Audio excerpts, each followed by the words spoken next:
कल्पना करा, एका भव्य स्टेडियममध्ये 55,000 चाहते बेभान होऊन नाचत आहेत, संगीत अगदी शिखरावर आहे, आणि अचानक तो मनोरंजनाचा मंच एका आंतरराष्ट्रीय राजकारणाचा आणि जुन्या ऐतिहासिक संघर्षाचा आखाडा बनतो. अगदी नेमकं तेच. हे ऐकलत का? च्या या सखोल विश्लेषणामध्ये सर्वांचं स्वागत आहे. आजची आपली चर्चा अतिशय रंजक आहे, कारण आज आपण पंजाबी गायक आणि सुपरस्टार दिलजीत दोसांझच्या कॅनडामधील कॅल्गरी कॉन्सर्टमध्ये घडलेल्या एका अत्यंत नाट्यमय घटनेचा वेध घेणार आहोत. हो, आणि आजचं हे विश्लेषण खूप महत्वाचे, कारण उपलब्ध बातम्या आणि अहवालांचा जर आपण अभ्यास केला तर लक्षात येतं की हा मुद्दा फक्त एका कॉन्सर्टपुरता मर्यादित नाहीये. म्हणजे यामागे बरंच काही दडलेलं आहे, नाही का? नक्कीच.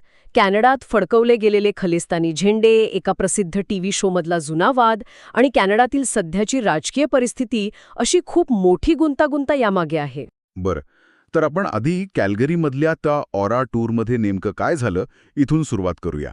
म्हणजे तो गात असताना अचानक प्रेक्षकांमधून काही लोकांनी खलिस्तान समर्थक झेंडे फडकवायला सुरुवात केली. आणि लक्षात घेण्यासारखी गोष्ट म्हणजे हे तेच झेंडे आहेत ज्यांवर भारतात UAPA म्हणजेच बेकायदेशीर हालचाली प्रतिबंधक या कठोर कायद्यांतर्गत बंदी घालण्यात आली आहे. बापरे. मग हे पाहिल्यावर त्याने लगेच शो थांबवला आणि जिन्ने झेंडे दिखाने दिखलाई, चलो, म्हणजे तुम्हाला जितके झेंडे दाखवायचे आहेत तितके दाखवा असं म्हणत त्यांना चक्क बाहेर काढायला लावलं. हो, त्याने अतिशय ठाम भूमिका घेतली तिथे. पण इथे मला एक प्रश्न पडतोय. हे म्हणजे एखाद्याला ब्लॉकबस्टर सिनेमा पाहायचा आहे, पण कोणीतरी वारंवार स्क्रीन पॉज करून त्यावर स्वतःची राजकीय डॉक्युमेंटरी लावतंय.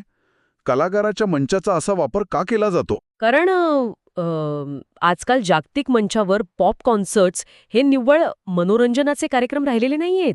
ते लक्ष वेधून घेणारे सर्वात मोठे प्लॅटफॉर्म्स बनले आहेत. तुम्हाला तुमचा अजेंडा लाखो लोकांपर्यंत पोचवायचा असेल तर हे सर्वात सोपं माध्यम आहे. अच्छा, म्हणजे हे सगळं मुद्दाम लक्ष वेधून घेण्यासाठी चाललं होतं तर? होय, आणि या विरोधाची मुळं फक्त कॅनडात नाहीत तर एका टीव्ही शोच्या मंचावरही जोडलेली आहेत. एक मिनिटं, टीव्ही शोशी याचा काय संबंध? हे थोडं विचित्र वाटतंय. सांगते. शिक्स फॉर जस्टिस किंवा SFJ या गटाने 1 नोव्हेंबरच्या या कॉन्सर्टवर आधीच बहिष्काराची हाक दिली होती. आणि याचं कारण होतं कोण बनेगा करोडपती या कार्यक्रमाचं 17वं पर्व. तिथे असं काय घडलं होतं? त्या शोमध्ये दिलजीतने अमिताभ बच्चन यांचे पाय शिवून आशीर्वाद घेतले होते. अरेच्चा, म्हणजे एका कलाकाराने दुसऱ्या ज्येष्ठ कलाकाराच्या पाया पडण्यावरून थेट आंतरराष्ट्रीय बहिष्कार. हे कसं काय शक्य आहे? वरवर पाहता हे आश्चर्यकारक वाटतं, पण SFJचा दावा असा आहे की